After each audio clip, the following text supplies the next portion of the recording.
Hey everybody, welcome back to With All Her Mind. And this is this real life. We have your favorite guest back with us today. My favorite guest, my husband, Christopher Kuehl. Let's get a round of applause going for him. We're off to a really good start.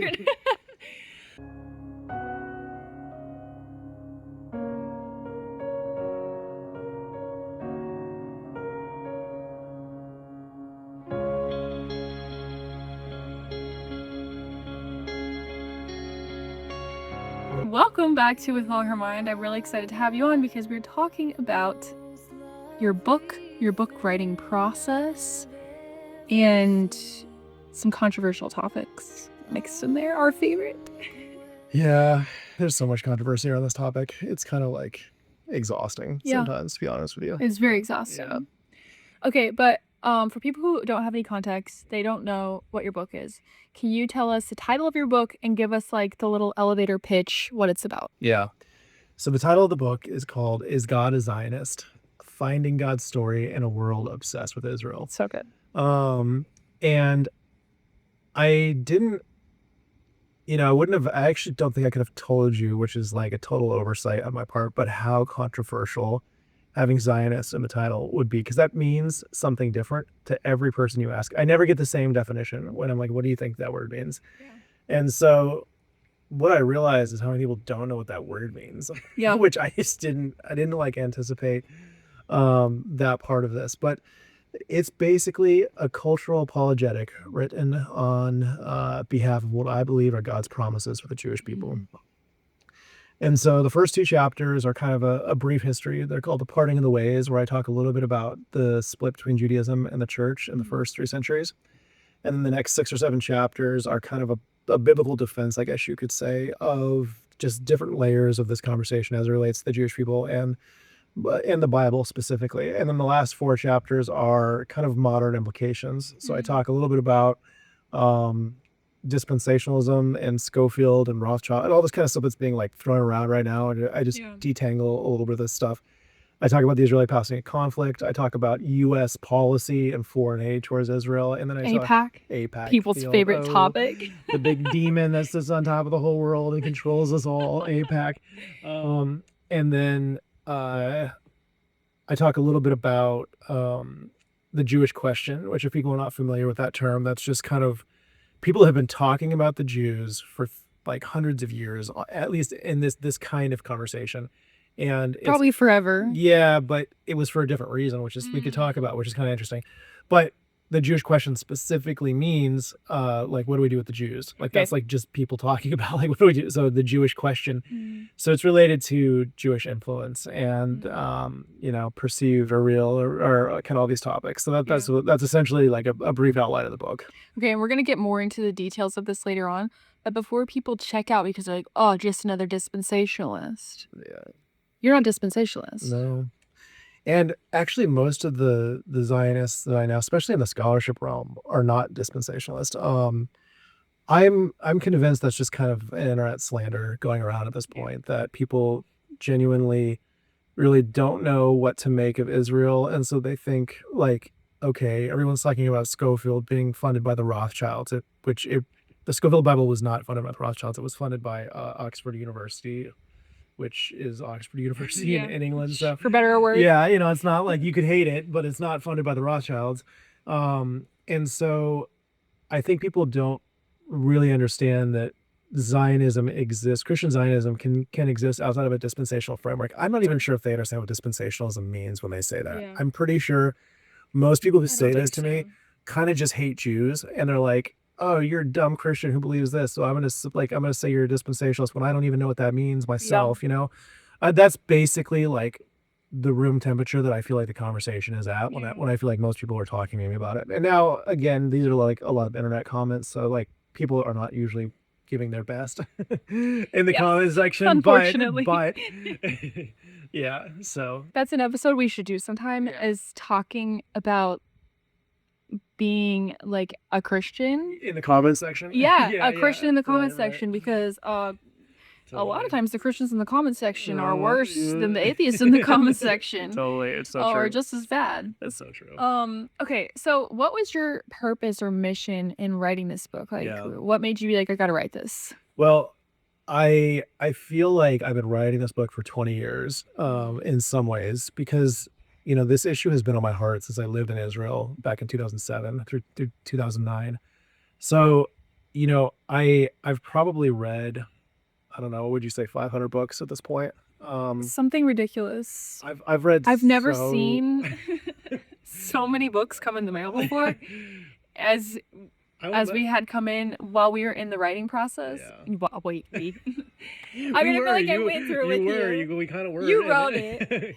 But yeah, we would have like so many books come in and I'd be like, hey, are you even reading these? And then you'd tell me a bunch of stuff from it. And I was like, never mind, you are reading it. Okay. Yeah, I mean, it was an exhaustive process, but I've probably at least read over 500 books just on this topic, talking like scholarship books like on this, which are not usually like academic books, gearing up for this.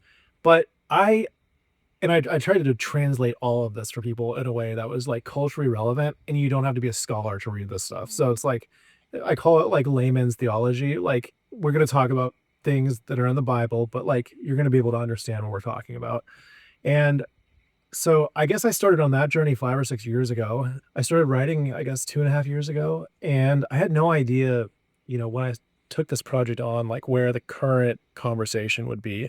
Because people need to remember that 2.5 years ago, 3 years ago, things were not at all how they are now. Right. No, like, totally different. Things have escalated exponentially in the last like year. It's crazy. It's totally different.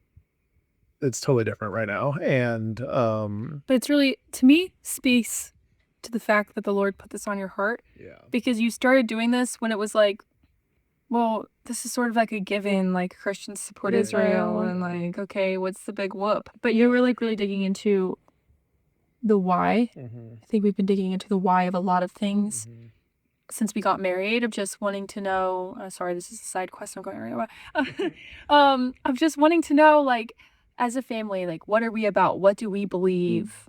And especially as we've talked about what we want to teach our kids and stuff, I know that you've really taken a lot of that seriously and wanting to figure out the why behind so many of the things that we do and believe. Yep.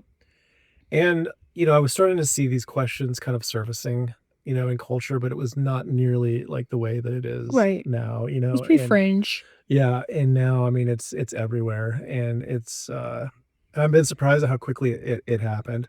And it's helped along by like a heavy dose of conspiracy around the Jews, which, like that's kind of moving everything exponentially faster. So when you have, Tucker Carlson spending 90 days on a show just talking about one situation, it's like, okay, that's going to speed things up. Same with Canvas. I mean, so you have these kind of obvious things. I think that the bottom really fell out after Charlie's assassination as well, which is tragic for so many reasons, but that's just kind of where it is. So I think he was holding a lot of things together. Yeah, I don't think people I didn't realize it. I had no idea. Me either. And I go back to that thing that Prager said about, you never know how big a tree is until it falls, and that was definitely true with Charlie. Definitely. Okay, I don't know if you saw this today. This was not one of my questions that I prepped you for, but there's a video going around of an Israeli couple who were in Vietnam eating noodles in a restaurant. Did you see this video? You probably heard people talking about, yeah. And there was like 2 British ladies, I think, who are on vacation in Vietnam, and they saw that she had a tattoo of Israel on her. And so oh, you have Palestine tattooed on you. And she's like, yeah. And they're like, are you from Palestine? Are you Palestinian? And she's like, it's difficult. It's a little messy. And they're like, oh, what does that mean? So you speak Arabic? And they just are pressing them. And they finally find out that they're Israeli, and they just start basically screaming at them and saying, you're a monster, you're a murderer, you're evil. She doesn't know these 2 people. These are just 2 Israeli people who are having a meal in Vietnam. They're not even in the UK, which is so crazy. And what was really concerning also was the comment section. So for people who are like, okay, things are not really that bad though, like we can question Israel without it being anti-Semitic. When we're talking about like the anti-Semitism stuff that's going on and ramped up, we're not talking about it's because people want to ask questions. The problem is that so far beyond that. Yeah, that rebuttal that they try to give on just asking questions is totally nonsense, by the way. But we don't talk about that. But it is just a like a shield. But the do you remember when we were on our honeymoon in Costa Rica? I was just thinking about that. And that group of Israelis sat in front of us, and I started talking to them in Hebrew, and you could see that they like froze, like because like they cannot travel anywhere without crazy stuff like this happening. I had no idea. Yeah, and this was what 5 years ago that we were on that in Costa Rica, and it's just like the reality. And so I remember asking you. I said, why wouldn't they just acknowledge that they're from Israel? Like, you're speaking to them in Hebrew. Yeah. Why wouldn't they acknowledge it? And you were like, babe, it's not safe for them to acknowledge it out in public. They'll be kidnapped. I mean, like in certain countries, they'll be charged for war crimes if any of them have fought with the IDF. There's all sorts of things that happen. So crazy. Which is really actually one of the ways that you can see how like anti-Zionism has taken the form of anti-Semitism. Because we would do that with no other country in the world. Like you never see that. Like when was the last time you threw a grape at or threw an orange at a Russian who was out somewhere? That's what I was going to say, because they attacked Ukraine. You recognize it's not one and the same. It does not happen. Like it is a standard that is completely applied only to Israel. And so, none of this is like surprising to me. I see it. I'm like, yeah, this is just like people are unhinged. Like they do not know how to properly integrate what is happening in the world right now. Yeah. What I love about your book also is that you talk about the spiritual nature of it, but you don't just leave it at that. I feel like there is an answer for everyone. So for the people who are more spiritually minded, you have spiritual answers. For the people who are more scholarly, academic minded, you have those answers. You have answers for all different Christian faith traditions. So you've got stuff from Catholics and Protestants and Messianic people, like all different theologians. And so I think it's really, really well done. And I have read it twice now. And every time I listen to the audiobook, thank God. Yeah, every time that I read it again, I'm like, this is a really stinking good book. This is so good. I can't believe my husband wrote this. Okay, so what was the actual pivoting away from like talking about Israel specifically and all of those things? What was the process like writing your book? Yeah. Was it like you thought it would be? Well, it was kind of, in some ways, it is very interesting. This is my first book. My background is like in finance and tech and things that were like, I would not have said like lent myself to writing, but I at some point I realized that like if you want to communicate, like you have got to learn how to write, and you've got to learn how to, you got to do these things. And so that at that point it became more of a priority for me. But I definitely could not have done this without you, actually. Like you were like probably the most helpful part of this, with taking on more of the duties with Kuehl, with just encouraging me. Those aspects that I feel like are super underappreciated is really what helped this project. In terms of the actual writing, I would just get into a flow. I don't know. I mean, before I started this, I probably spent 3 months in research after spending years reading all this stuff. And I kind of knew each chapter, what sources I was going to use. And so like around my office, I have, I've got 13 chapters, I guess. And so I had 13 piles of books, and I knew from kind of each book, like what I was going to pull from. And so it was actually amazing how fast I went once I started writing. Actually like I just got into a flow state, and I just would go in there and I would just bang out 2,000 words every morning. And sometimes it sucked and I have to redo it, but generally like it got me close enough to where I was going. When I was done with this project, it was 120,000 words, which is a massive book. Like that's not a popular the average book I think is 50,000. Yeah. I think my book was 50 something thousand. Yeah. And so it my final ended up being 72,000. And so we had to get an editor in there because we couldn't even. I was too close. It was all it all felt really important to both of us. So I don't think either of us were like in the position where we could really distinguish, okay, but what's the most important? I know. Yeah. That was hard. It was hard, and it was like cutting down to the bone. The other thing is you are in a master's program. You have been for a couple of years because it's like part-time. And so I feel like the writing that you're doing for your master's program helped prepare you to know how to even write in your chapters too. And so for people who, so I'm thinking about if like somebody, it's like, well, how did you just Substack is a great resource to start getting like smaller stuff out to the public. I think that definitely I wanted to write a book that like was not overly academic and scholarly because like no one reads those books except for people like me. And So for us, yeah, and but at the same time I wanted to give people like good primary source information. yeah, And so, there's a lot of translation involved in that. So I mean, if you're trying to do something like that, you want to learn how to like source correctly and yeah. do research correctly and, Okay. like research matrices and things like this that are help, I don't know what the heck that is. I need to learn. I need to learn. But okay, I have a question about this because this is something that I think is super important I've learned about in the last few years for learning how to ascertain truth. Or like truthful information about what's happening in the world. Right. Primary sources. Can you, in layman's terms, just explain to people what that is? Yeah. Okay, so like if I go read like a popular history book, I'm going to be reading a historian's work, and sometimes that historian can be as unbiased as possible. Sometimes they're not. Sometimes they do have an agenda, but they're going to be going. The best kinds of historians will go look. They'll figure out how to read some German document from the Nazis and figure out like what that means and its Yeah. context, and then they'll tell me about it. But the primary way that they will come to some conclusion will be by evaluating that primary source.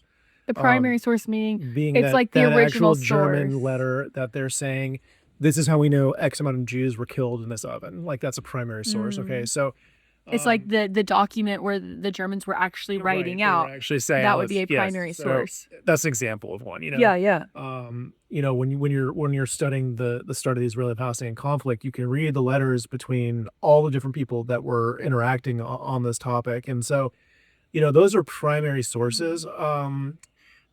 And no retelling of history is perfect, right? Because there's so much going on, like with all of our lives, with nations, with all these things. And Yeah. so, but primary source at least gives us something that we can be sure about to some degree. Yes. It's not totally fictional. And so, one of the reasons why scholars are considered scholars is because typically they have one very deep focus.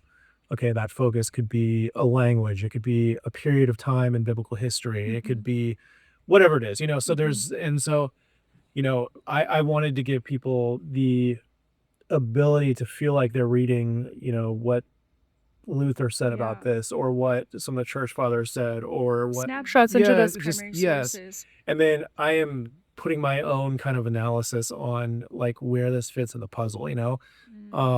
So that's basically, and I'm doing that in a layman's way where you don't have to be a scholar to read this. Yes. Yeah. Hey, part of the reason I wanted to ask that question is because in my last episode, I was talking about the history of Easter. And I had some people arguing with me in the comments respectfully. And they were saying, like they were talking about how you can't really like ascertain knowledge from scholarship because when you go to school, you're taught inaccurate information. And I think that probably is true a lot of the times. I mean, if we've seen history books where they literally, like in our public schools, depending on what state you're in, what curriculum they're using, are teaching that Trump is fascist, which is very interesting. There's many criticisms that you could have of him that would be correct. Fascism is not one of them, and not even remotely close. And so we're not talking about, I read this in a history book when we talk about primary sources. When we talk about scholarship, we're talking about we can go back and look at a little snapshot in history and see what people at that time actually were communicating about something or saying. And so I think that's helpful for people to know. And so I mean a lot of history books are not, there's a lot of stuff that what's the problem about history books, I would say, is actually that many of them are not using primary sources. Like they actually have an agenda behind what they're doing, and it's a dishonest thing to only tell one side of a story, for instance, and so there are dishonest ways to do all of this. Like you have to start out with someone who's good faith, who's really trying to get to the bottom of something. But the best way to do that is to look at primary sources of whatever it is that you're looking at, and look at all the narratives and try to put together the pieces the best you can. Yes. That's to me a dividing line between like true conspiracy theory, and what I mean by that is like in a negative way versus the things, because over the recent years we realized like a lot of things that they call conspiracy theories are not. Right, totally. But looking at primary sources is a really great way to debunk those things, and I just think that's an important thing for people to be aware of, especially as you're talking about Israel. And I think a lot of people will believe that they are reading something historical or reading something true, or they think that this 90-second. I was reading this study that was talking about how some massive percentage of news and information reels on Instagram are just completely fake. Not like they got some things wrong or there's another side of this, like just totally fake. Completely manufactured. Completely manufactured. It's not real at all, you know? And so it's very hard when you're interacting with someone who's been formed by things that are not even real. Like you know what I'm saying? Like which is really most of us today, unless we've intentionally not gone after that. And if your primary way of interacting with the world and of receiving information is through your feed, you're honestly probably an abject moron. Like I'm not trying to be like I'm not trying to be mean, but like your words, not mine. Like I'm just saying that it's not you don't even understand what you. But I would extend this, because in our age group, that's going to be like Instagram, maybe X, TikTok, but for the older people, they have the same thing with like Telegram and Facebook. I don't even know. Yeah, I was reading Instagram because it was just like but I think we have family members send us things all the time, and I'm constantly telling them, "Hey, that's AI. Hey, that's AI," and we all just laugh about it now because they're not on social media, but they're on like their version of it and still getting all the AI stuff. Yeah. Anyways, sorry. But I mean, like the Talmud quotes. Oh my word. Are one of the ways that I see this all the time. There'll be something floating. This is what the Talmud says, and without even talking about the Talmud, 80% of the stuff in there is just totally manufactured. Like you cannot find it anywhere in the Talmud. But because no one has any idea, like, you know, it's just out there somewhere. And so I think it's just an example of, I don't mean to call people morons. I'm just saying, like, it's moronic. You are not well informed to like what is real and what is fake. And what's really hard about that is you don't even know that. Like you think that you're in the truth zone. But you know, you've just kind of traded one deception for another. Yeah. That's so true. Okay, so when you were writing this book, what was something that was really the most challenging, or one of the most challenging parts of it? Yeah. And then what was something that was surprisingly very rewarding? Maybe not even surprisingly. Yeah. Well, I think just the challenging nature of the moment that we're in right now. I feel like I was like writing at the moment, like in every day, you know, watching in real time things. You know, like I had to write the Israeli-Palestinian chapter like over like 3 or 4 times because things kept changing so quickly. So that was practically challenging, but I think that one of the hardest parts of this conversation for me is that whenever I talk about Zionism, people think that what I mean is that we have to support Bibi Netanyahu, or that we cannot have disagreements about the Israeli-Palestinian conflict, or like some sort of blind. Yeah. I don't know what it is, but people cannot hear that word without thinking political. Israeli-Palestinian conflict. You've got everything that's going on with Gaza right now, or was going on during writing this, you know. So there's all these elements of it that, like, I found that just detangling people's perspective on that has been one of the most challenging things, which is so interesting because I've honestly never given Bibi much thought.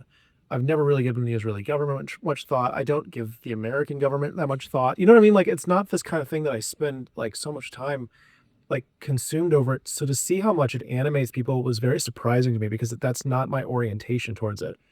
My orientation towards it is much more like, okay, this is obviously super messy. That could be in parts because Israel does things that are sometimes fair, sometimes foul.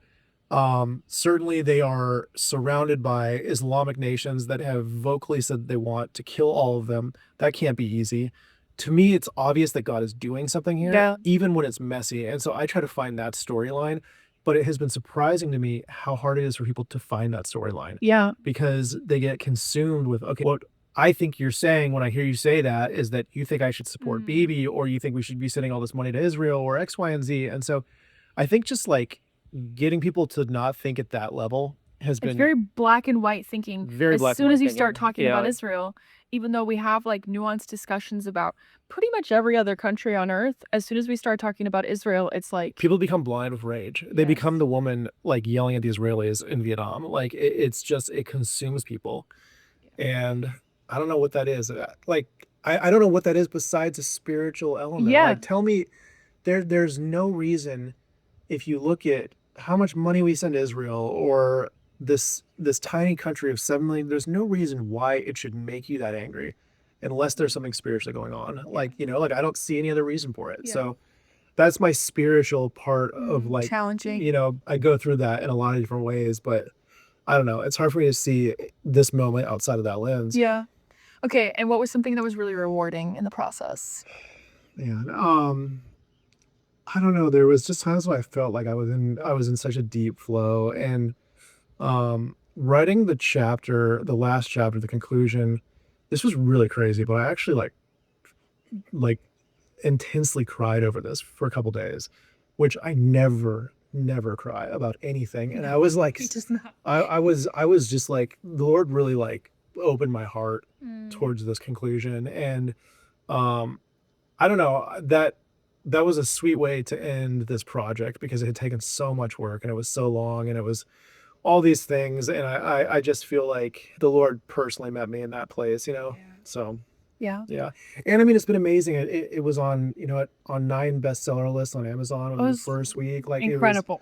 The feedback has been amazing. I mean, I get a lot of hate too because it's a book about Israel, but I'm surprised that the hate is never like, hey, here's your argument. This is what I don't like about it. It's like, oh, you crazy Zionists, like, or oh, God hates the Jews, or like, you know, you believe a Christian heresy. It's always these, Or you're a dispensationalist, yeah, it's even always though you these make it dumb very talking clear in the points book. that like, yeah, it's just these like honestly like silly talking points that show me you didn't even read the material. You don't like, so I'm never gonna take that seriously. Well, you can't. You can't. Like, it's like, this is just someone who's just trying to throw shade because they don't like what you're talking about, you know? And you've had a couple people like actually have good faith conversations with you about it. Yeah. But those are so few and far between that I could like name the number of people who that was. And it's really, really, I don't know, a sign of the times, I think, in many ways. Okay, what would your advice be to other aspiring writers? Ooh, I think it's really helpful to pick a topic that you love and that you're willing to go to war over and that you will let consume you. And so I think that if you are not interested in this topic, then probably no one else will be either. So you first have to be a believer in your own heart, you know, and then I think there's a bunch of practical stuff after that, but you just have to see it through. I mean, it is a time consuming, exhausting process, especially when you start doing ebooks and audiobooks and all this stuff. It's like, gosh, dude, it's been going on forever, I feel like, you know? Really, But yeah. you know, that's why you have to let something consume you. Like you just have to let it burn you up, you know? Yeah. I think that's very true and very good. Okay, so I don't think we've actually explicitly defined Zionism. Yeah. So can you give us your explicit definition? Well, so political Zionism is the belief that the Jews have a right to their ancestral homeland. That's simply it. Like, have a right of self-determination to be their own nation in that land. Christian Zionism is basically that same belief with the caveat that you believe the Bible is the one who ultimately gives that God through Scripture. Yeah, Scripture gives that right to the Jewish people. Yeah. It doesn't have anything to do with foreign policy. It has nothing to do with Bibi Netanyahu. You can hate Bibi. I mean, 80% of Israel does, you know, so it's not like you would be outside of the bounds of like normative Israeli thought to like have a problem with Bibi, for instance, you know. There are massive debates on how to treat the Israeli-Palestinian conflict in Israel. You know, I mean, there's a huge number of what can only be called as social leftists in Israel who so like when you talk about Zionism, you're not saying like, hey, you have to have this political belief on this, or you have to believe this about Bibi, or you know, I think that there's a really good argument to be made for America not giving foreign aid out at all until our budget is balanced internally. And so I think that there's a real strong reason for why we should be taking care of our own citizens at this point in our nation's history. I mean, we are ballooning with debt, you know. But I think there's also good reasons that people don't really listen to or Yes. don't want to hear for why American influence in the Middle East has been there for the last 40 years and what this has done for us. And people just think it's Israel, which is a massive oversimplification to that problem. A lot of those Islamic countries also want to destroy the West, which they'll chant death to America. And so, it's different because the hatred that they have towards the Jews is very existential about being Jewish. It's very different. So I don't want to make a false equivocation that those are the same. But my point is that Israel being a defense against radical Islam in the Middle East is in our benefit. Yeah. It really is in our benefit. And people underestimate like what and why we have been there. I talk about this in my book a little bit, but I believe that one of the main driving factors for American influence in the Middle East was the petrodollar deal that America signed with Saudi Arabia in the early 70s. And this deal was very simple. Like, Saudi Arabia was worried about its militant neighbors. It didn't have a military. And so it said to the US, hey, if you guys protect us militarily, then we will trade all the oil in the world that we ship out in dollars. So what that did for the US currency is overnight it made the US dollar the de facto currency for the global reserve currency. And if you notice right after that, that's when we got into the Gulf War. That's when we got into all these things that had nothing to do with Israel, but they were all with Saudi Arabia's enemies. And so to me, like, just because Israel might hate a nation that we're at war against doesn't mean that we're there because of Israel. Yeah. Like, or because they help us. Or because they help us. It's also to their benefit. Totally. So there's times when it's like we mutually share a benefit, and people can debate about whether we should be doing this kind of stuff at all. And that's a good conversation to have. But it is an oversimplification and honestly an unserious argument to say that Israel is dragging America around by the ear, forcing us to get into wars. I mean, even with this thing with Iran, everyone's like, oh, we went to war for Israel, we went to war for Israel. Okay, Trump went down to Venezuela and did the whole thing in Venezuela. He's threatening Cuba. There was a pipeline in Saudi Arabia that was set up to start moving oil the second that we hit Iran. You think that all this is not coordinated? There's clearly something much bigger going on. I mean, Trump has said this over and over. You can watch videos in the 80s of Trump saying that if he was president, he would go into Iran. Like, there's just nothing about this argument that makes sense. That Israel is the ones blaming us. So I don't know. It's hard. This current climate, always, we want to flatten everything. We want to take the nuance out. We want our grand unifying theory for why everything is wrong in the world. And for a lot of people, that has become the Jews in Israel. Yeah, they really have become the scapegoat, the cultural scapegoat of all our problems. The last thing I wanted to say, something that helps me like tangibly understand Zionism as well, is if you think about our Israeli friends, they don't agree on how all of these things should be handled, like all the different things that we've just talked about. They don't agree. We, being Zionists, we believe that they have a right to exist and to work that out amongst themselves, how they're going to be governed, how they're going to go through this process.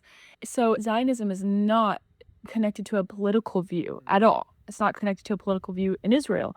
It's saying that they have a right to figure that out. They have a right to wrestle with God in all of that.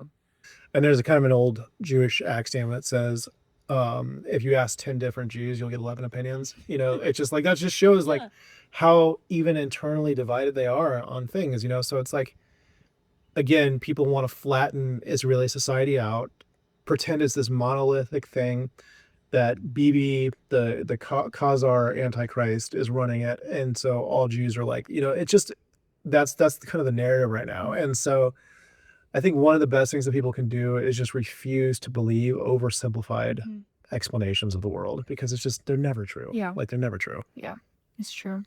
Okay. Something that I really love that you do with your book is including theologians from all different theological traditions. Yeah.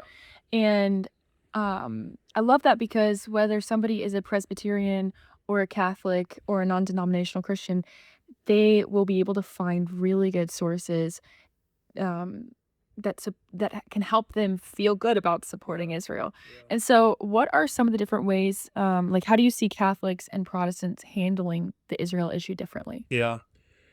Well,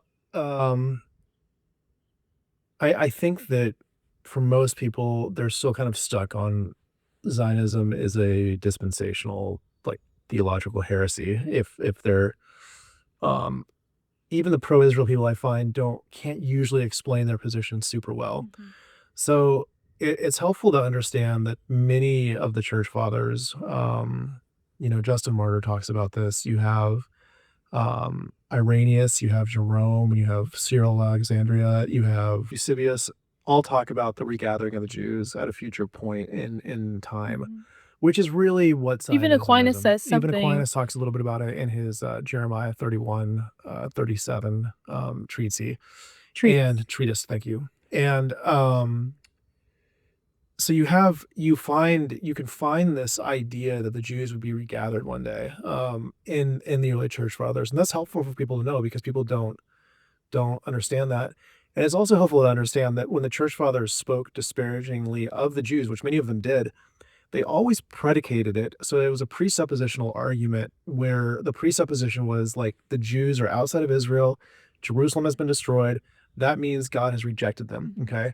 So, and they were writing about like reality for them. Like that's really what they were observing. But it was a presuppositional argument. You never hear them say, hey, we inherited this from the apostles, or God told us this, or we see this in theology, whatever it is. It's always based on this one factor of the Jews being outside of Israel and Jerusalem being destroyed. So now what happens in today where the Jews are back in the land and Jerusalem is now under Jewish sovereignty? Yeah. I think if they were alive using their logic, they would see that, okay, we have got something wrong. At the very least, you cannot continue to use that argument in good faith because it's presuppositionally, it's been proven false in the light of history. So, you have that in the early church.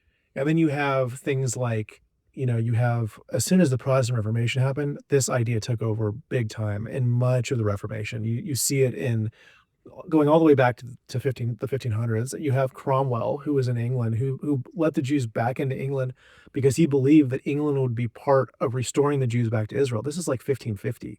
Then you have some of the biggest Protestant theologians. You've got Jonathan Edwards, you've got William S. Bracco. I mean, almost the entire Dutch reformers believe this, that the Jews would be regathered to Israel. You've got Charles Spurgeon, J.C. Ryle, Jonathan Edwards, Charles Hodge. You have just these major Protestant theologians who all believe that the regathering of the Jews would happen in the future.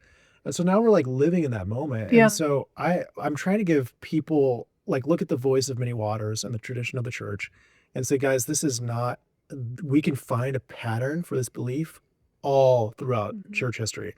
And so I wanted to do that because I wanted to give people multiple footholds. I think sometimes we have blind spots in our own traditions.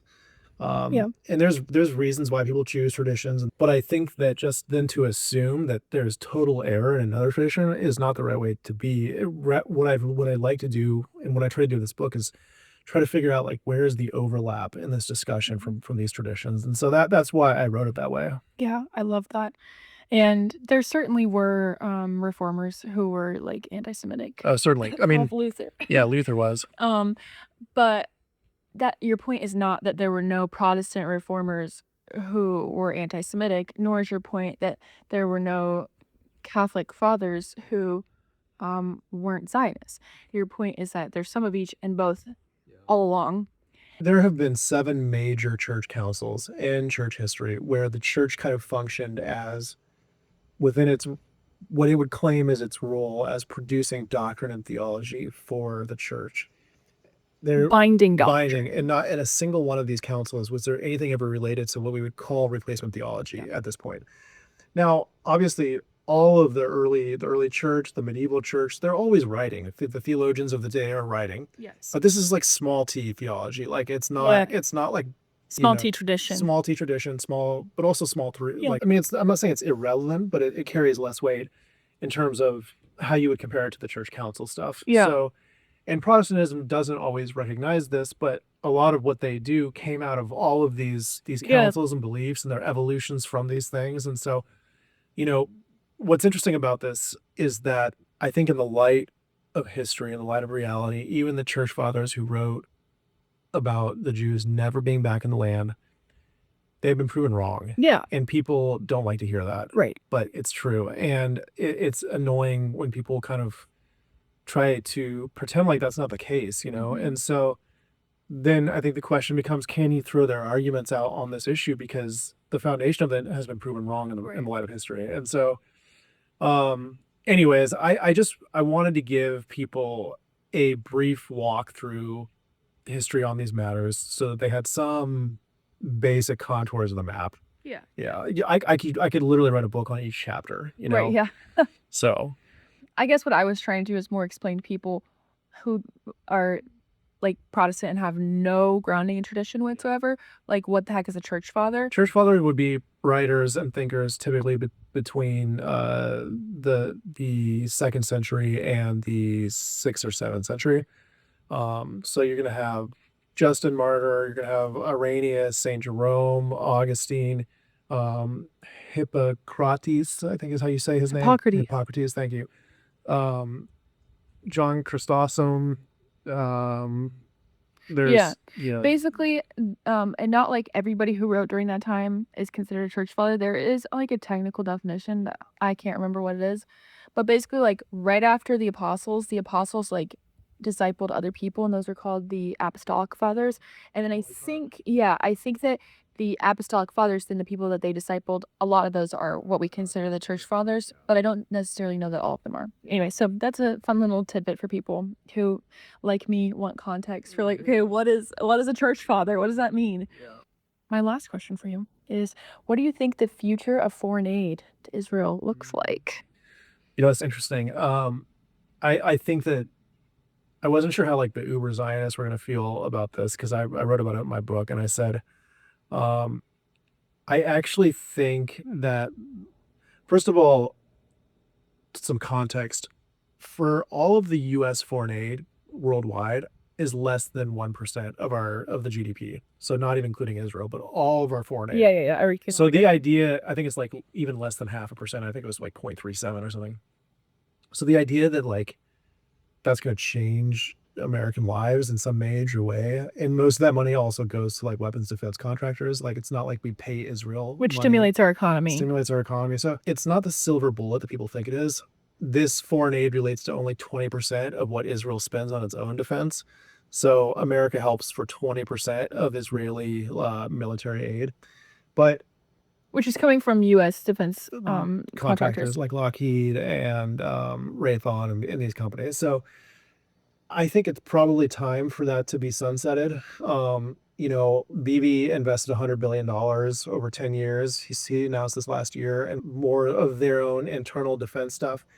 I think that one of the things that people don't realize is that U.S. aid has been often used to manipulate Israel, to prompt them to give up land for them to get into certain deals, which is not good for Israel, because they want to be able to be like self-determining. As a Zionist, I want them to be able to make their own decisions. Yes. And so I think that we are headed that way.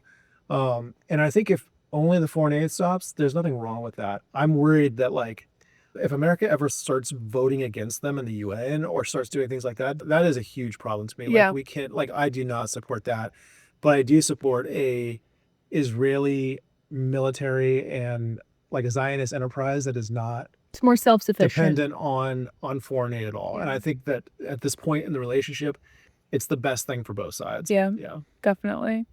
And it will shut the haters up until they find something else, and then they'll realize that it was never really about the foreign aid. They just hate Israel, but that'll become more clear. Yes, I'm excited. I'm excited for that clarity to happen. We need some clarity. Well, okay, something that's really encouraged me, side note, that I have seen from some of our Zionist friends that are really fighting this fight online, is just like God has promised to be faithful to the Jewish people. And what's really amazing is like whether the whole world turns on the Jewish people again or not, God is going to be faithful to them. He's going to continue to preserve them. That's like his promise to them. And so the question here is really like, what side do we want to be on? Do we want to be on the side that caused more pain and just completely violating all of the premise of scripture and everything towards his people, being hateful, being, even things escalating into like harming people? Or do we want to be on the side that is like standing shoulder to shoulder? And I know what side I want to be on.